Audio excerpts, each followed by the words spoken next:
हम लोग का इतना आना चाहिए खाली। एकदम आ रहा है। बोले ना। नमस्कार, आप देख रहे हैं बिहार 24 न्यूज़। अब मैं हूं अंकित कुमार। आज हम बक्सर ज़िले के रमरेखा घाट में स्थित रामेश्वर मंदिर में हैं और यहाँ के आचार्य हैं राम प्रवेश आचार्य जी, जिनका यहाँ पे जब राम आए थे विश्वामित्र जी के साथ, तो ये मंदिर का निर्माण किए थे अपने ही हाथों से पूजा करके। और इस मंदिर के बारे में हम जानेंगे। और राम जी के लिए ये भूमि जो तपो भूमि बोला जाता है, कितनी खास है। सबसे पहले स्वागत है। जय श्रीनारायण। पहले अपना नाम बता दीजिए। मेरा नाम आचार्य राम प्रवेश चतुर्वेदी कथा व्यास है। ये जो आश्रम है तपो आश्रम कहा गया है, सिद्धाश्रम है। विश्वामित्र महामुनि ज्ञानी बसहु विपिन शुभ आश्रम जानी। इस शुभ आश्रम जानकर विश्वामित्र बसे थे, यज्ञ कर रहे थे, लेकिन क्षेत्रीय रावण के द्वारा मारीच, ताड़िका और सुबाहु का था, यज्ञ उनका नहीं हो रहा था। यज्ञ करवाने के लिए भगवान राम को लाने विश्वामित्र जी अयोध्या गए और लाए, तो यहाँ पर स्नान कराए। उन्हीं के नाम पर ये रामरेखा घाट बना और स्नान करके हमारे प्रभु राम आए तो अपने बालुका प्रतिमा से स्थापित किए, जिसका नाम उनके नाम से जोड़कर रखा गया रामेश्वर।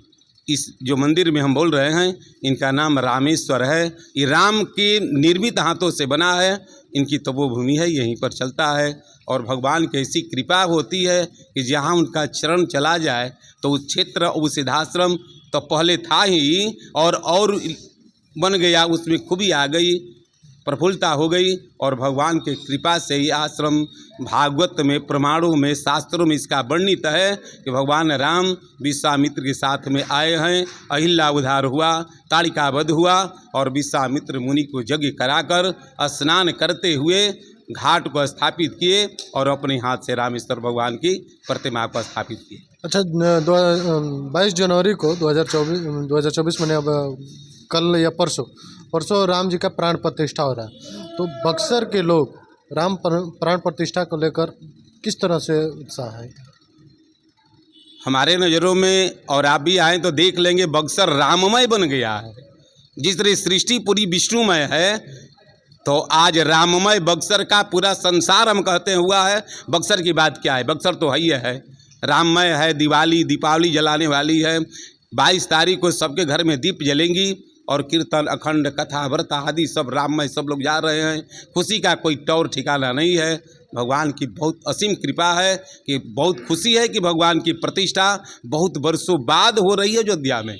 वहीं उनका घर है और अपने घर में जा रहे हैं। इनकी खुशी का कोई आरा पारा नहीं है। आप आचार्य हैं, यानी चारों वेदों के ज्ञाता हैं। विपक्ष के नेता लोग बोल रहे हैं कि भारतीय जनता पार्टी इस पे राजनीति कर रहे हैं। बहुत लोग बोल रहे हैं कि राम मंदिर नहीं, अस्पताल बनाना जरूरी था, जैसे हमारे डिप्टी सीएम बोल रहे हैं। और तेज प्रताप जी के सपने में भी राम जी आ रहे हैं। भगवान ही सबसे बड़े डॉक्टर हैं। शास्त्रानुसार अगर आप पूछते हैं तो अस्पताल की कोई आवश्यकता नहीं है। एक खरबिरवा दवाई से भी बड़ा रोग ठीक हो जाता है।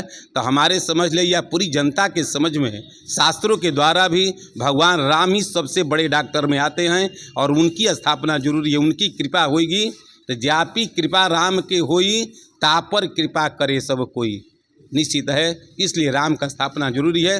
राजनीति तो अलग चीज़ है, अपना अपना अलापे। उन्हीं भगवान की कृपा है कि वो अनाप शनाप लोग बोल रहे हैं। भगवान की प्रतिष्ठा अनिवार्य है।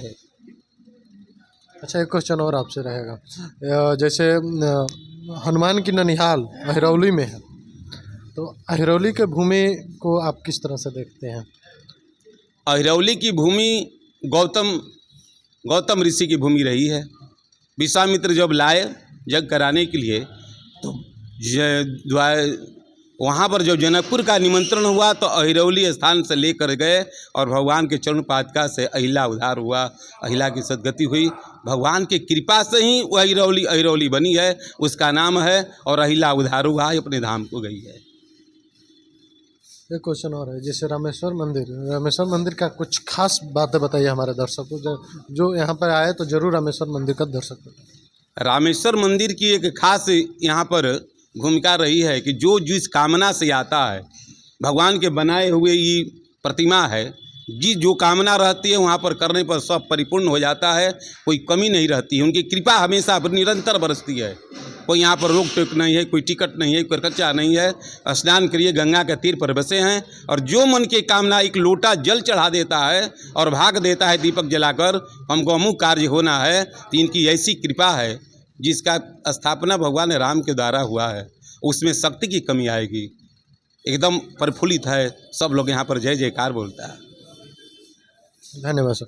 जैसा कि आप लोगों ने सुना आचार्य जी को बक्सर के संक्षेप में पूरा बताते हुए राम जी के लिए बहुत बड़ी बात कह दी है। अच्छा, जो लोग एकदम सफा माने उसको टाल रहे हैं, नहीं करना चाहिए, तो उनके लिए क्या कहिए? उनको हम कहेंगे कि भगवान की अकृपा है, अकृपा है उन पर, भगवान की कृपा नहीं बन रही है। और कोई क्षेत्र में जो ये बात कर रहे हैं कि नहीं होना चाहिए, उनको विकास होने वाला नहीं लगता है। एक मंत्र बता दीजिए, जो उस दिन दीपावली के दिन, मैंने 22 जनवरी के दिन जो दीपावली मनाएंगे, तो इस मंत्र के साथ अगर वो सुन रहे होंगे तो इस मंत्र के साथ अपना घर में दीप मंत्र है, चंद्रमा मनुष्यो जात चक्षुः सूर्यो अजायत श्रोत्राद वायु स प्राण स मुखारद अग्नि रजायत। जिस तरह चंद्रमा और सूर्य विराजमान होते हैं आकाश में, इस मंत्र को करके भगवान के प्रति हम समर्पित करेंगे दीप को, तो उसके जीवन में, उसके घर में हमेशा खुशहाली प्रस्तुत होगी। जैसा कि बाबा के मंत्र जो सुने, इस मंत्र के साथ अगर आप लोग दीप को जलाते हैं तो आपके घर में खुशहाली जाएगी। इसी के लिए बने रहिए हमारे पूरी टीम के साथ। धन्यवाद।